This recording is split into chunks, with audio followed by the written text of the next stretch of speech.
wa ruhul kudus alilahu wahid al-majdulil abi wal ibnu wa ruhul kudus ala wa kullu awani wa ila dahar duhur. Mata sita asyarah fi ayati salasa asyarah ila tis'a asyarah kadzalika kalimatullah. Walamma jaa Yasu' ila nawahi qaisariyah fi lubbisu sa'ala talamidha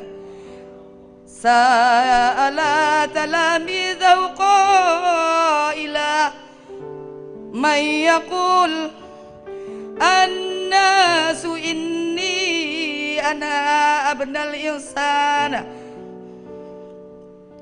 faqalu qaumun yuhana al-ma'admadan wa akharun Iliya wa akharun izmiya aw wahidam minal anbiya qala lahum wa antum ma taqulun inni ana فأجاب سمعان بطرس وقال أنت هو المسيح ابن الله الحي فأجاب يسوع وقال له طوبى لك يا سمعان بن يونا إن لحما ودما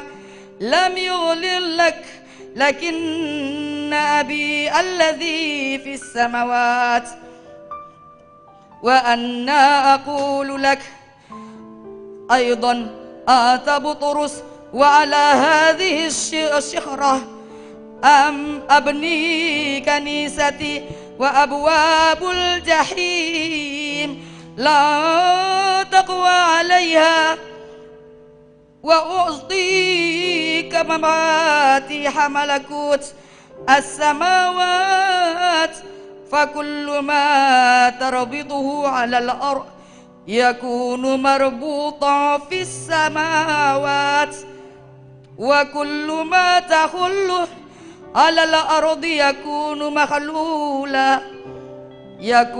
مخلولا في السماوات. Amin. Jadi dua-dua ini ada darah Timur Tengah ya? Ya. Oke, baik. Jadi saya akan memberikan kesempatan kepada dua perempuan hebat ini untuk ya bicara singkat saja bagaimana bisa mengenal Isa Al-Masih. Ya tentu dari penyanyi dangdut dulu nih ya. Iya. Terima kasih Pak Rusli, shalom semuanya. Saya ucapkan shalom juga yang ada di rumah. Tadi sudah diperkenalkan Pak Rusli, nama saya Dewi Ria. Saya dari kecil dibesarkan oleh keluarga besar saya di pesantren Raudhatul Banat. Dari TK, SD, sampai SMP saya sekolah di Yayasan Pendidikan Ma'arif Surabaya. Kakek saya Arab, nenek saya India. Aja.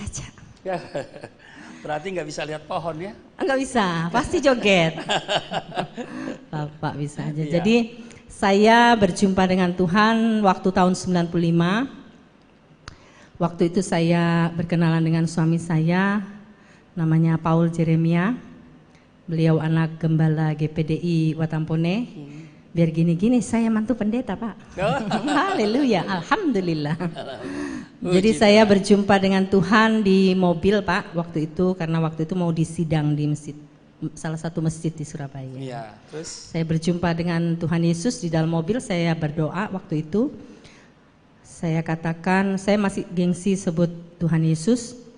Jadi karena namanya suami saya namanya Paul, waktu itu masih pacaran, saya bilang, oh Tuhannya Paul, katanya engkau berkuasa, katanya engkau ajaib, tolong saya Tuhan, saya udah gak sanggup lagi disiksa sama mama saya.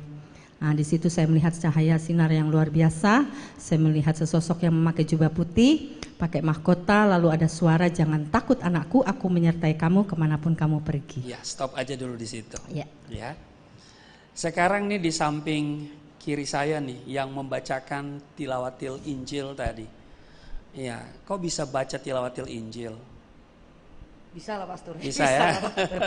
Ya, sedikit kesaksian karena kakek saya memang lahir besar dan memang asli Yaman dan lahir besar di Makkah Al-Mukarramah. Dia pindah ke Indonesia ketika bapak saya usia 14 tahun. Jadi bapak saya juga lahir di sana. Ya. Jadi saya manggilnya Enjit. Ya. Kalau bahasa sana kan Enjit. Apa ya? Dia bahasa Indonesianya sepatah dua patah kata. Jadi bahasa Indonesianya kurang baik. Jadi dari kecil saya memang dialog dengan Enjit gitu ya, itu bahasa Arab tapi nyampur-nyampur. Ketika saya kenal Tuhan, saya kan dari belajar karena dulu saya sempat kuliah di UIN, YIN, 2 fakultas, satu fakultas Usuluddin, perbandingan agama, kemudian yang satu lagi fakultas adab jurusan sastra Arab. Wow. Gak sampai selesai tapi Pastor. Ya. Nah setelah saya belajar, kenallah saya sama Tuhan Yesus.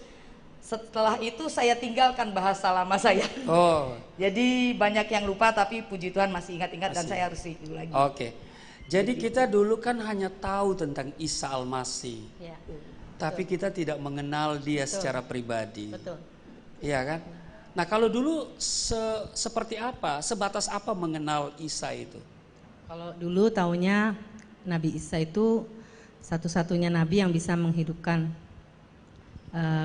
burung juga ya kan, bisa membuat burung, menghidupkan orang mati, menyembuhkan orang sakit itu. Taunya itu aja. Tapi hanya sebatas nabi. Iya, nabi rasul aja, ya. gitu ya. Oke.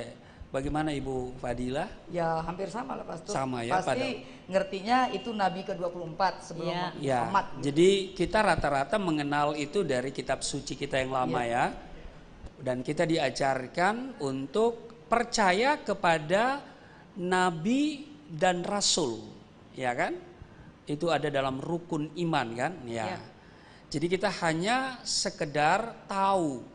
Tetapi kita tidak mengenal. Betul. Nah, tadi sudah dikisahkan tadi oleh Ibu Dewi bahwa pertemuannya itu di mobil. Itu dahsyat ya. Iya, luar biasa. Nah, waktu doa itu kan tadi saya stop ya. Itu lanjutannya bagaimana itu? Itu Tuhan bilang gini, "Jangan takut anakku, aku menyertai kamu kemanapun kamu pergi." Nah, terus? Lalu saya bilang, saya pikir itu hantu gitu ya. Kok ujuk-ujuk nongol gitu ya. Memang Tuhan dan hantu beda tipis. Iya kan? Jadi saya tanya, "Kamu siapa?" Dia katakan, "Akulah Yesus Kristus Tuhan, akulah Isa Al-Masih, Tuhannya semua umat manusia, dan aku akan datang untuk kedua kalinya untuk menghakimi umat manusia. Jangan takut anakku, aku menyertai kamu kemanapun kamu pergi." Wow. Lalu saya katakan, "Amin." Di situ saya hakul yakin bahwa Tuhannya orang Kristen, Tuhan yang kita sembah adalah Tuhan yang hidup. Nah, proses pengenalan itu berapa lama sampai tiba pada titik keputusan untuk menerima dia? 3 bulan. Oh, 3 bulan, sangat singkat ya. Iya. Nah, kalau Ibu ini ada suara kah atau Enggak, ada saya penampakan? belajar, cuman belajar. Berapa lama belajar? Waduh, malu saya. 14 tahun. 14 tahun. Apa saja yang dipelajari 14 tahun itu? Ya, saya bahkan sempat jadi ateis dulu, Pastor. Oh, iya. Jadi ceritanya karena saya belajar Usuluddin, ada pelajaran mata kuliah Kristologi waktu itu. Dekatin mic. Belajar Kristologi. Sebenarnya kenal Tuhan nggak sengaja. Dari nggak belajar, sengaja. nggak sengaja dari. Jadi mengenal Tuhan nggak sengaja nih. Ya, kami belajar Kristologi. Jujur, saya sendiri belajar Kristologi kala itu memang untuk menjatuhkan kekristenan. Ya, namanya juga ilmu perbandingan ya. Ya, jadi waktu belajar kan harusnya ilmu perbandingan itu harusnya objektif ya. Tapi ternyata subjektif banget. Iya, karena saya untuk menjatuhkan. Iya, di pesantren kebetulan pesantren yang khilafah. Ya. Jadi saya pakai furdah gitu, pakai nikof itu selama 5 tahun. Saya di pesantren khilafah itu saya sempat jadi pemimpin halakoh liko untuk calon mujahidah. Waduh. Calon teroris. Udah, kita nggak usah bahas itu, terlalu ribet untuk dibahas. Saya sempat memualafkan Kristen dan Katolik itu 28 orang. 28 orang, bukan 280. Enggak, jangan sampai. Ya sebab ada yang mengaku membaptis 350 orang gitu dalam waktu yang singkat. Kalau sebenarnya kalau memualafkan lebih gampang daripada memurtadkan. Mengkristenkan ya. Betul, Pastor. Betul. Jadi memang agak susah memang. Ya, memang memualafkan itu lebih cepat karena teologinya sederhana, lam yalid walam yulad. Ya kan? Walam yakul lahu kufuwan Iya, ahad. bahwa Allah itu tidak beranak dan tidak diperanakan. Nah, sementara orang Kristen itu kan punya Tuhannya punya anak, ya kan? Anak Allah, Yesus namanya, kan? Nah, ya kan? Lalu kita udah diajarkan sejak kecil bahwa wakalu tahazallahu waladan. Ya kan? Kafirlah mereka yang berkata bahwa Allah punya anak. Nah, tetapi Ibu Fadila kok 14 tahun sampai pada titik kesimpulan itu apa sih yang sangat urgent gitu? 14 tahun itu karena saya nggak ada bimbing. Oh, nggak ada bimbingan. Ya, saya pergi ke gereja masih pakai atribut saya. Ya. Dan gereja nggak mau terima, Pastor Dikira. Nah, itu gereja ketinggalan. Ya. Padahal atribut ini kan bukan nggak bisa kita klaim sebagai atribut Muslim. Iya, betul. Ya kan? Atribut itu bukan agama, atribut itu budaya. Betul, Pastor. Dan kekristenan itu lahir dan berakar di Timur Tengah, di Palestina. Ya kan? Nah, saya punya ini dari Palestina nih. Saya beli di Palestina, ya, bukan di online, bukan. Langsung di sana ya. Iya. Ini di Palestina langsung ya, karena saya kan sering ke Palestina. Ya, hanya saja hampir 2 tahun ini udah nggak pernah pergi lagi karena COVID. Nah, tetapi sekarang sudah dibuka lagi Israel dan saya schedule di Oktober ya, Oktober tanggal 17 Oktober 2022. Dan kalau saudara mau ikut ya, saudara bisa daftar ya. Tulis namamu ada di kolom deskripsi ya, di komentar saudara bisa daftar di situ. Oke, lanjut nih. Sampai pada titik pengakuan itu apa sih yang paling urgent? Sederhana sebenarnya, Pastor. Cuman dengar orang nyanyi, ya Aba, Bapak, ini aku anakmu. Cuman gitu doang. Oh. Baru saya bilang. Tadi ada yang keputus tadi ya. Pergi ke gereja kok nggak mau nerima. Dikira saya karena atribut. Iya, karena dikira saya penyusup.